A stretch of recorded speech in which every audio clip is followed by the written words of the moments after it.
Hey guys, how you feeling today? We decided it's such a good game. We decided, you know what, we should jump in on this recap and do these games, and maybe we'll do it right after game two. But for now, we got game one to talk about: Leafs and Ottawa Senators in Toronto at the Scotiabank Arena. Phil, uh, did the crowd get into it right away?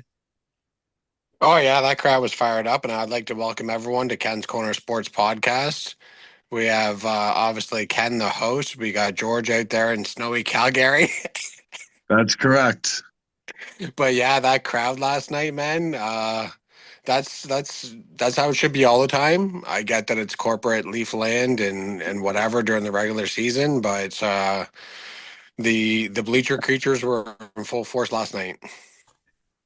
George, I don't know if I know you might have fell asleep late in the game, but you were up long enough to hear those chants. I'm sure you must have heard those Brady sucks chants, and you must have heard the oh Mark."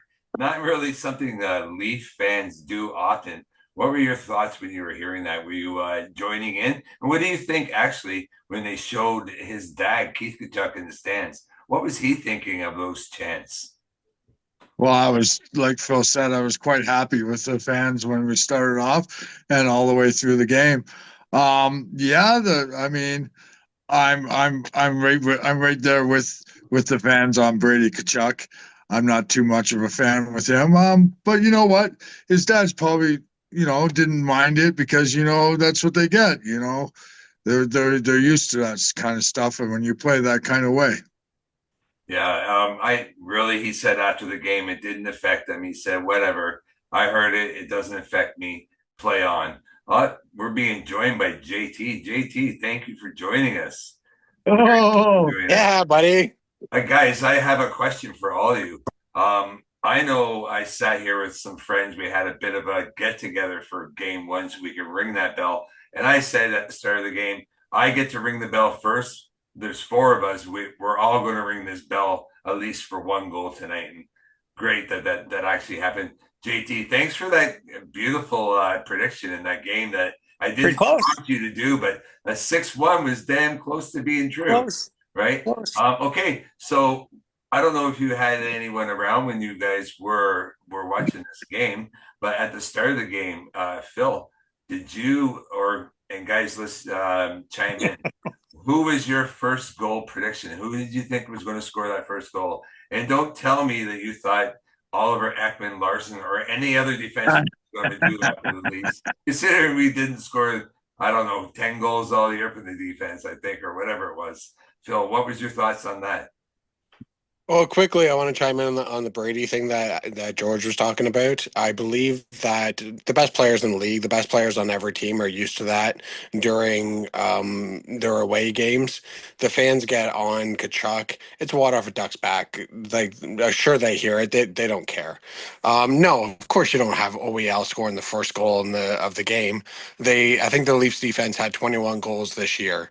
And but the fact of the matter is, the guy knows how to play in the playoffs. Look at the guy that set him up, found a trailer coming down the middle like that, and OEL has a hell of a shot. So, I mean, when the puck went in, was I surprised? Sure. Did I love it? Absolutely. Yes, I was over ecstatic when I seen that pass come through from Scott Laughton. What a game from that fourth line. But we're going to talk about something else. JT, your thoughts on Mitch Marner? Last year he got 3 points in 7 games against Boston. Well, he got 3 points last night. Did he Uh, come to play playoff hockey? had I had more time, that would have been got changed again back to the old Marner jersey. Just saying. Just saying.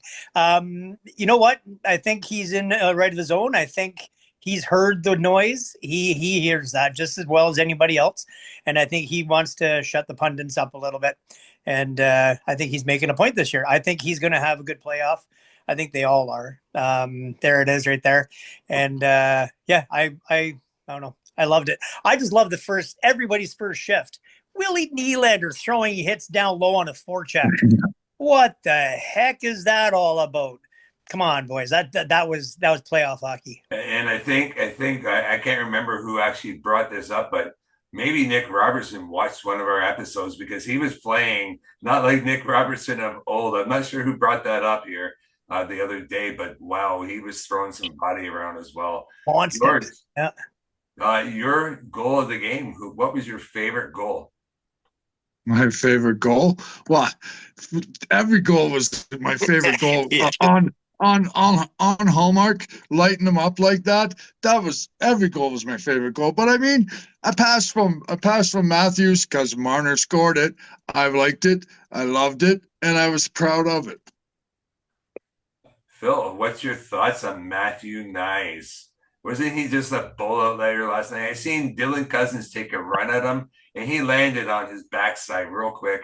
He I ran called into that. a mountain. He ran into a mountain lion. Yeah, I don't. God. Knight is a big dude. He knows how to throw his weight around. He knows that when he gets to the front of the net, there's not many guys that are going to be able to move him. Um, the Leafs the panel on TV were saying that like he's a guy that's built for this type of hockey. We've talked about it in these panels before and stuff. His nose for the net in that dirty area, the size of him, he's the traditional power forward that a lot of teams wish that they had. Yeah, JT. Was Ottawa just? Did they look like the team that was inexperienced and didn't have much playoff games at all? I think Audette might be the one of the top guys, and he has 10 games of experience, but that was during the COVID time. So yeah, he's never actually been in front of a crowd in the playoffs. So do you think that Toronto just used that to their advantage last night? I think Toronto was just the bigger, better team. They, the nice thing, in yesterday's little thing, I laughed and I said, the beauty thing about Nyes is I can't wait for Cousins to come flying up and throw a big hit on him and just bounce right off him, realizing he's 6'3" and 227. And sure as shit, what happens? Cousin comes in and just bounces right off. So they are the team this year, and I think Ottawa came out running and gunning and realized how outmatched they were, and then they just led to bad penalty after bad penalty. They're trying to draw us into stuff, and our team stayed pointed and nose to the ground, didn't take stupid retaliatory penalties, and just ate them up on a power play. We had two power play goals. Our first power play goal took 9 seconds. The last one took 8 seconds. Yeah. How many power play goals did we score last year in Boston? I think we just tied them in that one game. So Yeah. to your point, Phil, let's start right this way. Let's pick our 3 stars, and I'm going to give you each guys one chance to do so. So Phil, you're going to go number 1. George, you got star 2, and JT, you can give us our 3rd star of game 1. Phil, who's the number 1 star of the game 1 for Toronto Maple Leafs and the Ottawa Senators? No, I think it has to be Marner. Marner had a goal and 2 assists or something, and the breakaway goal that George talked about, the penalty killing, the power play, quarterbacking, like the guy. And I think this is a direct reflection of the Four Nations. Him being around Crosby, McDavid, McKinnon, him scoring that big goal in overtime. I think that this is Marner's year to really show up in the playoffs, and I think that he's gonna be a force to be reckoned with. Thank you. That's a great analogy. George, you're number 2. What's your 2nd star for game 1? Phil taking my guy. But anyways, I'm going to say Stolarz stood on his head, saved us all the way through. What a guy.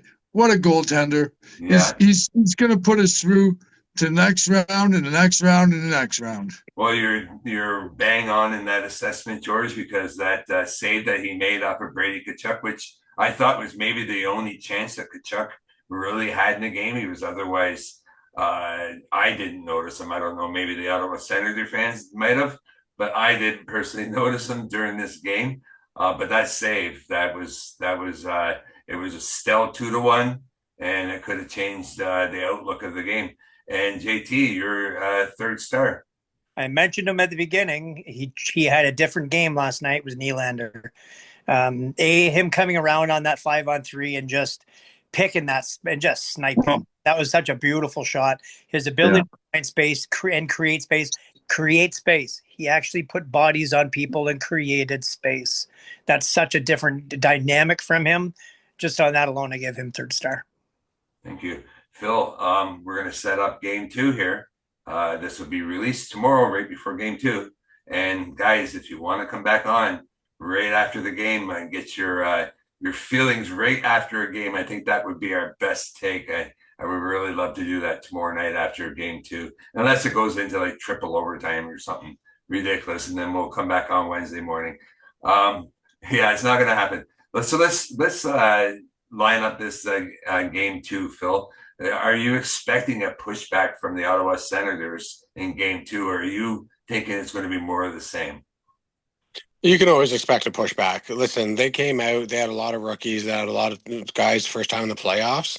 They were so amped up. They were taking stupid penalties.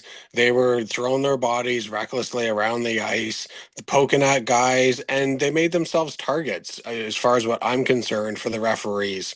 If you're going to be so blatantly cross-checking people in the face, then a cross-check to the back of Matthews, maybe Matthews is a little off balance, reaching for that puck, but you made yourself targets. So you're getting penalties after penalties after penalties. That's your own fault. That you don't blame the other team for, oh, Matthews was soft, he went down easily. Well, if you didn't cross-check him, maybe he doesn't fall off balance. You put the bullseye on your own backs. Yeah. But I still think that we're going to win. So screw Ottawa. Thank you. George, speaking of penalties, that penalty that was originally called 5 to the cross-check to the head, the glance from the shoulder to the head. And in fact, actually, Auston Matthews during a season a couple of years ago did the exact same thing and got a suspension, a 1-game suspension for that. Ridley Gregg has also been suspended once before to what? A cross-check to the head. Do you think that should have been remained a 5-minute major? And do you think the NHL should take a look and at least give this guy a fine? Greg's a putz. He's a putz, and he should have got knocked out for that slap shot that he did. Well, he did get a punch in the nose, but yeah, it should have stayed 5 minutes. And I guess they wanted to feel nice to them because they were taking all those penalties. But it was a 5-minute. It was a 5-minute. Should have been a suspension too. Yeah. I'm not too happy with it, but Greg's a putz. Yeah. Travis Green, in fact, said that the Leafs were great at embellishing. And that's something that I remember back in the past, that Leaf fans were accused of whining too much about penalties. And now it's happening on our end. So it's about time that things have flipped a little bit in my mind, George. Thanks for saying that. And JT, this is our last thoughts. The scrums, we'll get everyone to allow to speak in on this, but you're going to be first. The scrums in the last couple of minutes of the game, who do you think sent the best messages during that? Was it the Toronto Maple Leafs or the Ottawa Senators? The Leafs. They honestly looked like a bunch of little kids pouting, and the Leafs were just a bunch of adults telling them to sit down and shut up. It was I thought it was great. This is a different team, a totally different team. What we see out there, Ottawa was us 3 years ago, 4 years ago. We are now what the Bruins and all these boys were doing to us those years. We've got the gonads, and we've got the intestinal fortitude to push it. And yeah, the scrums belong to us. That game belonged to us. It was us. Boom. Phil, you're next up. Your thoughts on the scrums? During the broadcast last night, I think that the stat was the Ottawa Senators had 51 more power play opportunities than the Maple Leafs during the regular season. They are accustomed to getting their own way. You want to talk about embellishing penalties or calls for the refs? How did Ottawa get 51 more power plays in the regular season? Like that's unbelievable amount. And the scrums, they were trying to go us into, I mean, Domi comes in there after McMahon gets hammered, and Buddy punches him in the face, cross-checks him, and you know what I mean? Like nothing happens. And I think that Domi took as much as what he could take throughout the game, watching his teammates before he finally snapped and landed a good old uppercut on Buddy's face. So I'm definitely looking forward to game two, because if Ottawa thinks that the Leafs are just going to stand by and let them run rampant and punch guys after the whistle, they got another thing coming. Or run our goalie, that's for sure, right? There's another thing. Well, completely with intent. They talked about that after the broadcast, that he put his head down. He was either going to score a goal or he was making sure that he was going to get contact from Marner so he could go flying into Stolarz. Yeah. And we're lucky that Stolarz is built like a machine right now for us. So we definitely need him to stay in. George, are you looking forward to seeing some more Battle of the Ontario and a few more scrums happening?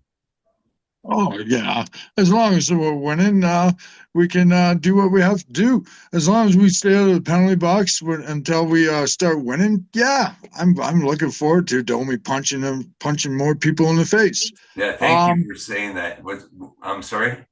And the broadcast afterwards, holy jumping! What team were they supporting? They're supposed to be Leaf people, and they were definitely talking about Ottawa and how good they were, but they were a losing team. Yeah, Mr. Lalonde, he said that Ottawa had a good game, and I couldn't figure out what part of a good game he was talking about. So, on I another get note, I that just want to bring to attention that I thought it was really, really hilarious watching that ref using the paper like a grocery list and reading off roughing, roughing, roughing, roughing. Nick Robertson, high sticking. Yeah, he's the only one left out there, right, guys? Yeah. So, does anyone have a last word before we end here today? I was just gonna say, like during that broadcast, like George was talking about, after the game there, they were saying, I mean, for like 12 minutes, we had to listen to them talk about how great Ottawa was, how good their game was, and it finally took Elliot Friedman to say, like, okay, yeah, we're talking an awful lot about Ottawa, but Toronto won the game. Yeah. Like, let's flip the script here. Let's talk about the winning team and Stolarz and with the power play. The number one star, I mean, Mitch Marner had a great game. Obviously, the number one star very well could have been just the power play by itself because it was unbelievable. Yeah. Yeah. Yeah. JT? My only thought is the whole they played well. If you're looking at shots on goal, yeah, they played a good game. But those shots, there weren't a lot of quality shots. There weren't a lot of anything there. Stolarz made some big saves, and the ones that did go in were just bouncy rebounds that he gave up rebounds on. He wasn't really tested. Ottawa took shots, but they weren't quality shots. They didn't play a solid game. They just had some shots. So, I mean, if you're looking at a basic stat like that, then yeah, sure, Ottawa played an okay game. But Yeah, you're bang on with that assessment as well. I actually watched the Steve Dangle podcast, and he showed the danger zones for shots, and all Toronto's 5 shots were within the blue crease, whereas every one of Ottawa's shots was coming from outside the house, outside the back end of the circle to yeah. the blue line. So yeah, you're right. You're right there. I just want to say, guys, keep waving the flag. Go Leafs, go! And this one's for Ian. I just want to show you, Ian. We're going to start shipping them out tomorrow. That is your finished hat. Right on. The only way Ottawa wins a game in Ottawa is paid refs.